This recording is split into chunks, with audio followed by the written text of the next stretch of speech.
The average Southerner has pride, but they are throwing their pride into the bin, begging for food. Southerners, okay? I don't understand. Which Southerners are begging for food? Hmm? Southern, southeast, southwest, which one? Be specific. Amidst unprecedented hunger in the country, the Lagos State government has given insight into how it plans to tackle food shortage and inflation and make life abundant for the people in the new year. Okay. The Commissioner for Information and Strategy, Mr. Gbenga Omotosho, described the measures to be taken by the government as very simple and also very complex. However, he said, we are up to the task. What is the measures that you want to take? Omotosho, speaking on Saturday Tribune, wished Lagosians a happy 2025 and best in the new year. Thank you. He continued, for people thinking about what we are going to do to tackle food shortage and inflation, this is not the first time we are going to face this kind of challenge. You will recall that last year we started the Lagos Price Reduction Market, which we called Oúnjẹ Èkó, where people went to buy food items at 25% discount. There were particular items that were sold to Lagosians at reduced prices, 25% discount. We opened markets on Sunday in almost all the local government and local council development areas of Lagos. It was really a very good and popular initiative that the governor, Mr. Babajide Olushola Sanwo-Olu, took at that time. That initiative, when you go there to buy something, the price of the rice is still almost the same thing as what you get in the market. And most of the time when you go there to buy things, they are probably selling to their co-workers. And if you try to talk, they will not even sell to you again. It has happened right in front of me before. So that initiative is for them. It's for them. Sometimes you go there, they are selling to market people that want to go and still resell it, which is not supposed to be. So you're supposed to be trying to alleviate poverty, reduce hunger, happy. So you are reselling it to market women that will still go back and sell it to other people at a higher price. So I think they should work on that as well, and not selling to their co-workers. Because when you get there too, they are selling to their co-workers. They're saying we are going to first settle ourselves first before we start selling to outsiders. They do it, yes. So I don't know how you are going to tackle it with that kind of thing happening at the centers where you sell it. There were particular items that were sold to Lagosians at reduced prices. Okay. So talking about this year now, from the experience of what we had last year, we can move forward. Asking people to come and buy food at reduced prices every Sunday is not enduring. It's not sustainable. It's not something that we can keep doing. So what we are trying to do in Lagos is to do something that is more enduring, which is go straight to the point now. In Lagos, we are building the food and logistic hub in Ketu Ejinri. Yes, I said that. It's going to be when it's commissioned, the biggest in sub-Saharan Africa.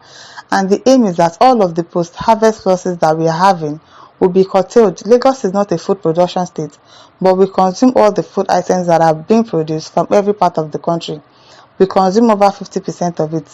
And what we need to do, if you get to some of our markets now, you see how food items are lost due to bad storage. Once food and logistic hub comes up in Ketu Ejinri, as I said, it's going to be the largest in sub-Saharan Africa. Okay, those post-harvest losses will be curtailed drastically. And what this means is that we can store food here for as long as possible. And once we store food there, what you are seeing now in terms of inflation will no longer be a cause of concern in Lagos, because we can decide to release food items from these food and logistic hubs to bring down food prices. I hope so. To stabilize food prices in the market and to ensure that there is no kind of food that you want in Lagos that you won't get fresh. Well, that looks like a good idea, but also they should also be able to regulate prices, because even after you release these goods to the market women, some of them are so greedy. They are very, very greedy. They will increase prices. They will. So if they can also regulate prices, that okay, as you are selling this food to you, this is the minimum amount you can sell and this is the maximum amount you can sell. You can't go beyond these prices. I hope they can do that, so that yes, everything will align very well. We have been able to demonstrate with the first food hub that we have opened in Mushin that serves so many people. It serves the best you can find in the land. And it's not just saying that, it is doing that in an orderly manner, in a hygienic manner, in a manner that gives the customer the pride that he deserves in the food value. Okay. So this year, because of the success of Mushin, we have viewed some other ones.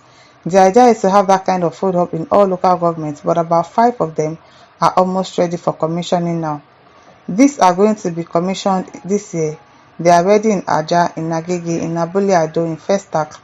The idea is that all local governments should have their own so that people can have access to what people in Mushin are enjoying now. Alright now, no wahala. Like I said, about 5 of them are ready, and once you have all these food and logistic hubs, the problem of people not being able to afford food will be out of it, and they will not just be able to buy food, but they'll be able to buy the best and affordable too, abi? Because you are not adding affordable to these prices. We should be there. We are going to be setting up the program we have in Agric, the training of our young people to encourage them to take agriculture as a profession, to encourage them to see agriculture as not just a matter of profession, but as a very good service rendered to people.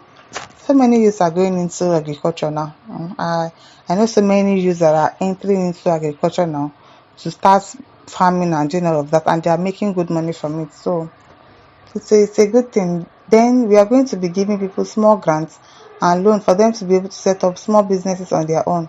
Last year we started up with about 50,000 people getting 50,000 naira each.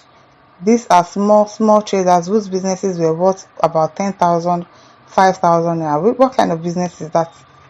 If you are going to use 5,000, 10,000 naira for, what exactly are you selling? How much gain are you going to be making from that kind of a market? And we're not really doing much. They got money, grants loans from the government, 50,000 naira each for them in all the local governments in the state. So this year, we are going to be doing more of that to encourage Lagosians to be masters of their own game, for them to be able to do businesses that will fetch them money so that they can be less dependent on the government. So I feel with all these plans, the question of people going to beg for being hungry, I do not think that will arise again. Okay now. The prevailing economic hardship in the country has continued to take its toll on many Nigerians. A good number of the citizens groan under the rising prices of food. A cab driver in a hotel in Bode Thomas, in Surulere area of Lagos, Rotimi Azeez, said he and many fellow cab drivers are turned to begging to survive. He attributed the situation to the decline in patronage and from customers who, according to him, now give preference to tricycles over taxi cab. Before to them, riding on tricycles comes cheaper. Yes, I'll not go and enter Uber now, and traffic will hook me, and my price will be reading and reading.